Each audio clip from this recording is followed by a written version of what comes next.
This is going to be my 5-month gear review. I'm going to show you how the gear is working out for me, what changes I made from my winter to summer pack, and some of the extra added bonuses I kind of put on there for things I like to do, such as fishing. We're going to start off with the Gerber machete. I'm going to be honest with you, I really didn't think I was going to like this when I first bought it, and I've got a lot of use out of it. The sheath has held up great. I mean, I haven't had any problems. But if we take a look at the blade here, you can see I've got a lot of use out of it. In fact, I've actually bent the blade at one time or another, but it hasn't hurt the performance of the product at all, and I just keep sharpening it up, and I'm surprised how long it keeps an edge. The saw portion has worked out really great for me. Haven't had any problems with that. The only thing I found to be a problem is every once in a while the handle will come loose as you're using it, and all you have to do to solve that is definitely just tighten up. It's got some little Allen heads in there, and tighten them up and just kind of check it periodically to make sure it's all right. But other than that, I haven't really destroyed it at all. I'm really impressed with it, which brings me to another thing. I've removed the SOG axe from my pack because I found I really didn't use it anymore, and since I really don't want to carry all that weight around with me, I went in and took the SOG axe off, which I thought I was never going to do. The next addition I made is my little fishing pole here, and yeah, I do like to do a lot of fishing. It's basically it's like $10, so it's a throwaway, and haven't had any problems with it at all. Of course, I've only used it a handful of times. But what I did over here to attach it to the pack is I took this is a 1-inch PCV tubing, threw a little camo tape on it, and I put a little piece of Velcro, just stuck it to the tube itself, and then stuck some Velcro right there on that, and then attached it to the frame of the pack, and it seems to be holding in there without any problems whatsoever. And I'm sure if you needed it in an emergency situation, you can find a lot of uses for this tube. Let's talk about the pack itself, the Alice pack. I haven't had one problem with it. I mean, it's been my best friend. I thought that I would have issues with the weight and how heavy the frame is. Not one thing at all. In fact, it's got the quick releases on it. Right here on the straps itself. If you pull this up, it releases itself. And it actually saved my butt on a rock climbing experience I had. I had the pack on, I was climbing up, and I was a little bit kind of top heavy and had to drop the pack. I want to say it fell down, I want to say about 8 foot. All I had to do is just pretty much pick it up and dust it off, and no problems at all. The only thing I did find that was a flaw was right up here. If you take a look here on the outside pockets, is the stitching has kind of started to come loose a little bit, which is not really a big deal. I can go back to there and fix that, which brings me to another little addition I put on the pack. Just a little temperature gauge, kind of tell you what the temperature is out. And it looks like today we are at, well, 67. It's going to be a warm day out. Another little addition I put on here, I found this little holster on the side. If I can get that little booger off, because it's clipped on pretty good. And all I did is just I picked up a Midland weather radio, just in case, because a minute ago it was sunny, and now it looks like there's kind of somewhat of a front moving in, and if you could just kind of give us a little heads up what's going on with the weather.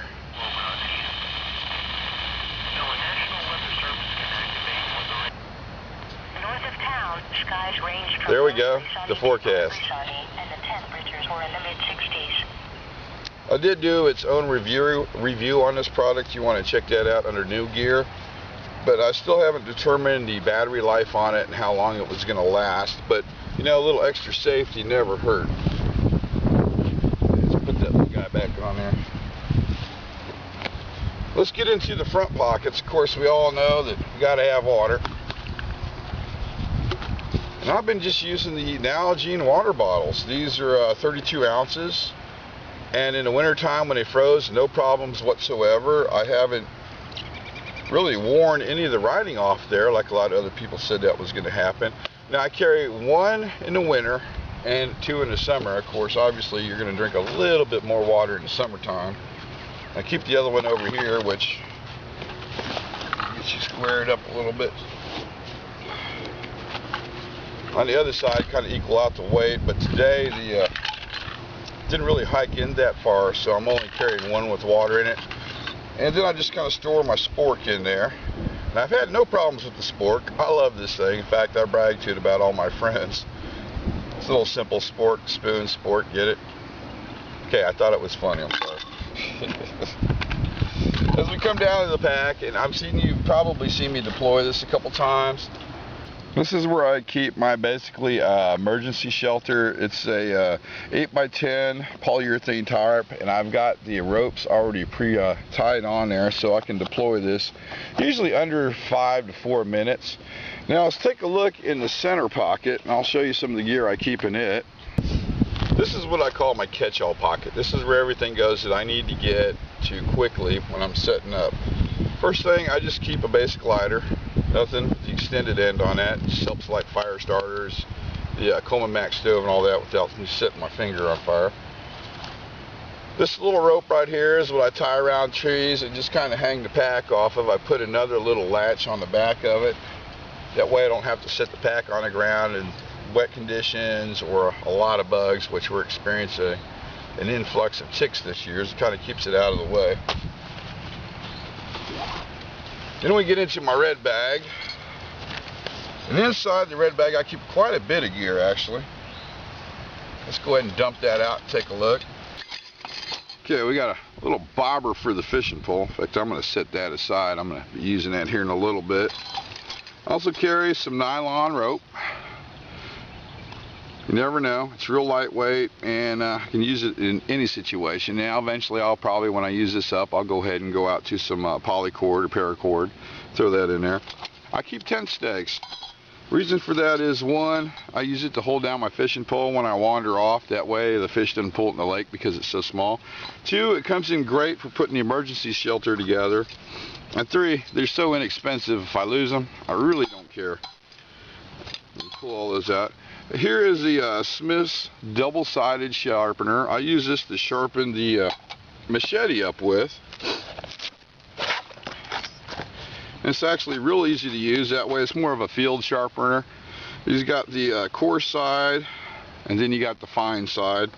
And just every once in a while I'll run it down the machete. This kind of helps sharpen it out a little bit, because you never know. Keeping a good edge is pretty much a good idea in my book. So that's a Smith's. Let's see what else we got. Oh, there we go. I've been looking for that. Of course, this is a little bell that goes on my fishing pole. That way when I'm wandering off in the woods doing something, I can hear the fish get it. Of course, the duct tape dispenser, you've seen me make that in one of my videos. I've got on here just regular silver tape. On the other side, I've got the black stage tape. And in the center, I got a little backup fishing string. Of course, the multi-tool. I got this from the National Rifle Association when I updated my membership. I don't know what brand it is, but it works really well. I haven't had any problems with it or complaints at all. Now, everything I put in my pack, I try to have a dual use for. Like the bag, for instance. If you need to go get water, you can run down to the river or creek or something like that and just fill it up with water, because it will hold water, and it is waterproof. Let me shove all this gear back in here, and we'll take a look on the inside of the pack and see what we got. There's a lot more here than I thought. And the fishing pole bell, which I don't know why you would need it, but actually double as a bear bell.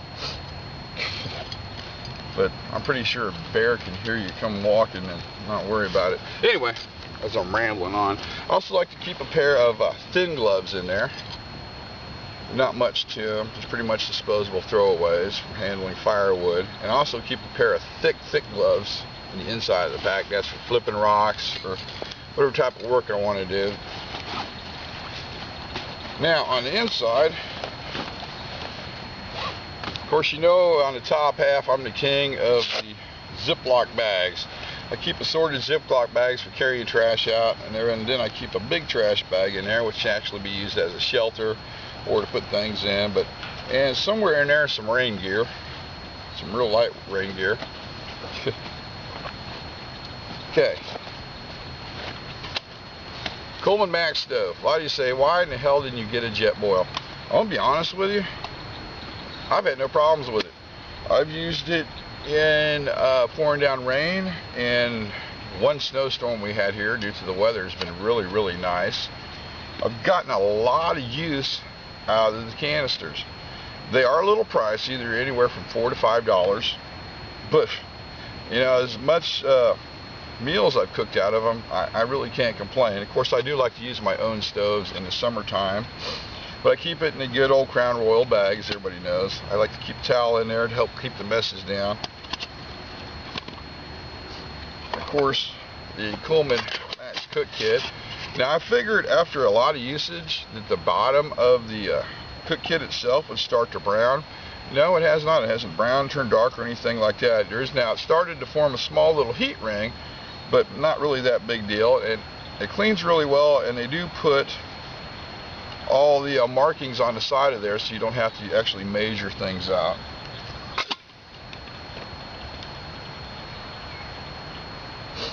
Of course, the top here, top of the Coleman Max Cook Kit, there's only one flaw I found with this, and let me put it together and I'll show you. Is if you're not really careful with it, every once in a while she'll shoot a little fireball out at you. But it's not a big deal. All you have to do is just kind of clean the vents in there, make sure there's no dust or debris or anything like that. And I kind of figured eventually that the little pot supports would bend. I haven't had a problem with that either. Another little flaw is you don't have a lot of control with the knob. It's either, pretty much I found it's either all on or all off. There's really no in between. Let me check that for leaks real quick. Okay, we're good. That's the last thing you want to do is have a stove explode on you out here. Let's fire that up for you. Yep, it didn't do it. But every once in a while, it shoots out a little fireball, and all you have to do is I just take a toothbrush and clean out the vents on that. Been not a problem at all with it. All right, let's come over here and take a look inside the pack. Now, the top half of the pack right here is most generally where I keep all my camera gear. Here's the cover for the monitor, extra cables, of course the camera case itself, and extra batteries, SD cards, because if I'm going to be out for a while, I really don't want to have to run back to the truck and grab another battery, if you know what I mean. Oh, and yes, my favorite of all, that's right, Mountain House. I've tried a lot of different freeze-dried meals, and some have been bland, some have been bitter, and some have gave me a stomach ache. And I found over the years I really come to trust their product, had no problems with it.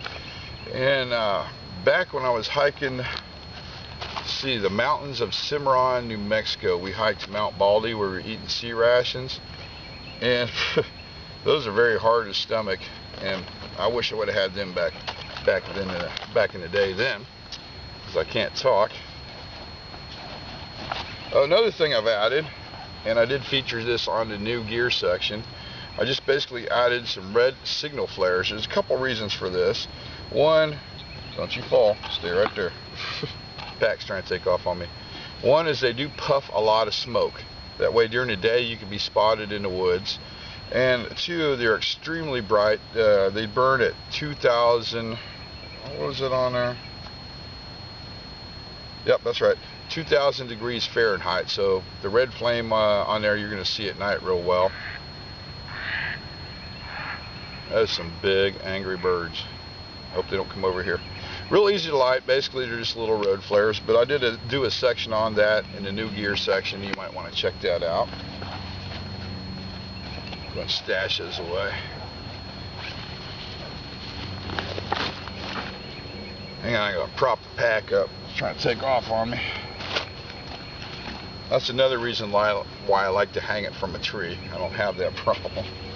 Okay, in the front section, more towels, because I am messy and it really helps to have a good towel around. Here's the thick gloves I was talking about. They're a little bit thicker. They're not the heavy duty leather. They're just kind of step size down below that. Pretty much basically throwaways. Another towel. Oh, okay. Sometimes I'm surprised what I find in the pack. Got a little piece of poly cord, and the reason I have that is, one, it's just to tie it to the fishing pole, to actually tie it to a stake so it doesn't disappear on me.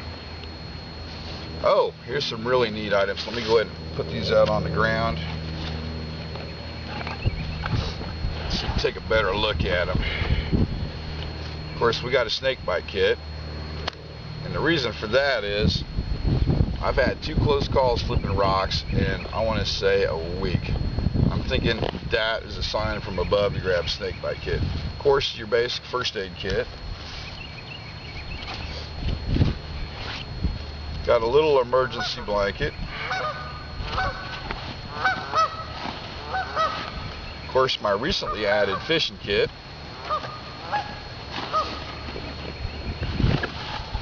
Wait a minute, there's one. Nope, I think I already got it out. Let me show you what's in here. This is kind of like the catch-all box. Before we do that,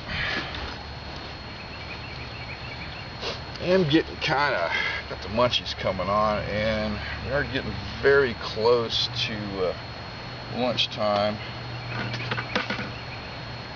I'm going to go ahead and prep the Coleman stove and get it going here, where I'm showing you what I got here. So if you could bear with me 1 second. Let's see here. Gotta figure out how much water we take. Oh, 16 ounces. All right.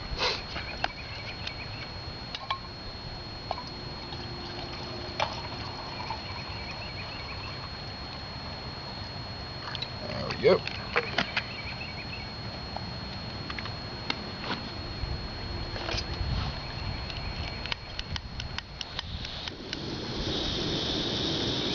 Okay. By the time I'm done showing you all my gear, it should be lunchtime. To the top on there to kind of speed the process up. All right, let's take a look at all the gear I've got thrown out down here. Let's start with the snake bite kit. Now I'm going to go into more about this in another video and spend some time on it, because I think it's very important, and show you some of the flaws of the kit and combine 2 kits together. But it's just your basic snake bite kit, and if you do get one, I highly, and I mean highly, recommend you read the instructions on this, because that's kind of the last thing you want to be doing after you get bit by a snake. Of course, every pack, first aid kit, I haven't really made any changes to it at all. It's had pretty much the original gear in there as I put it in the first time, so I haven't changed it any. In fact, if I do cut myself, I usually just end up throwing a piece of duct tape. A little redneck, but it works. Of course, emergency blanket needs no explanation. The fishing kit I have featured on several different videos, but just the basic kit. I got a couple hooks in there, a really lightweight stringer, some small bobbers, and some clasps, and I think there's a couple weights in there. And of course I put my fishing license on the front of it. That way if the ranger comes stops me, I have all that with me. Of course, now this is at the bottom of the pack. This is kind of the catch-all.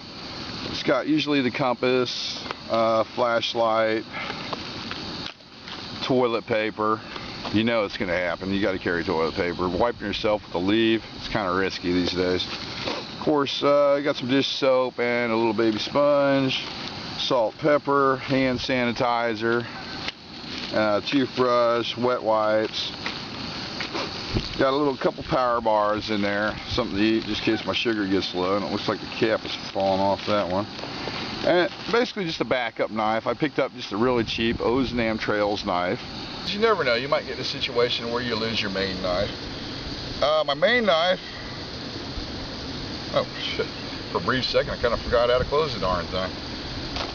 I just carry on my side. I featured that in a segment called My Knife. If you're interested, you just want to take a look at it.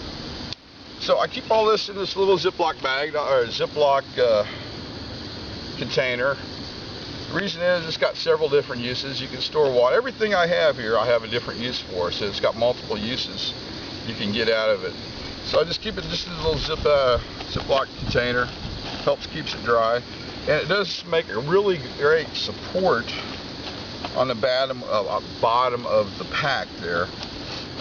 Let's go ahead and seal all this up, put it away. So I think, yep, we're up to a roaring boil here.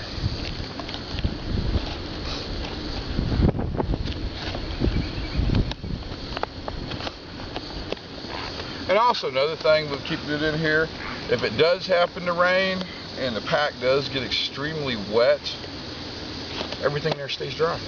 Alright, let's pull this out of the way. And cut the stove off real fast. Prep my mountain house. One thing, make sure you throw your trash away. It's very important. I can't stress that enough when I talk to people about being out in the wilderness. There's nothing like coming along and seeing beer bottles, cigarette butts, and everything else laying around. It's just kind of unnerving.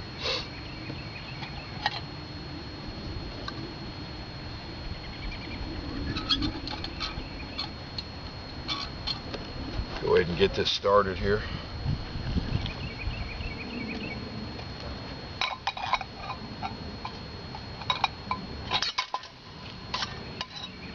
Stay.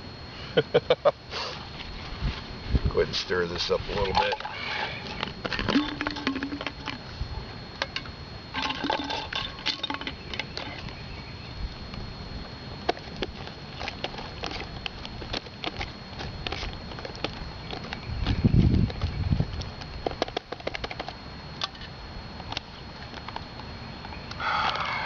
Chili Mac, this is some good stuff right here, I'll tell you what. Oh, I did come up with some new Mountain House products I'm going to feature in some of my next videos. I'll talk about those a little bit later. Okay, all this taken care of. Well, this has been my gear, everything I carry, and some of the changes I made. Like I said, I don't carry the Sawgax anymore. I don't carry the I think what was it, the Cotman's collapsible saw. I don't carry it anymore because all that I can do with the machete. So if there's any questions or anything I missed, I think I covered everything. Feel free to send me a comment and I'll try to answer it as best of my ability. But as always, thanks for watching. Ah yes, the bonus footage. I think I'm going to spend the rest of the day out here fishing. I've got quite a few nibbles in this location, and I'm hoping to bring some fish home tonight to have. You never know. Got my area somewhat cleaned up. I think I'm going to do some tanning, so I went ahead and threw my shirt off there. Work on the early tan. There's a fishing pole set up. There's my shadow. And I haven't been out to this little lake in a long time, so yep, I'm definitely going to stay a while.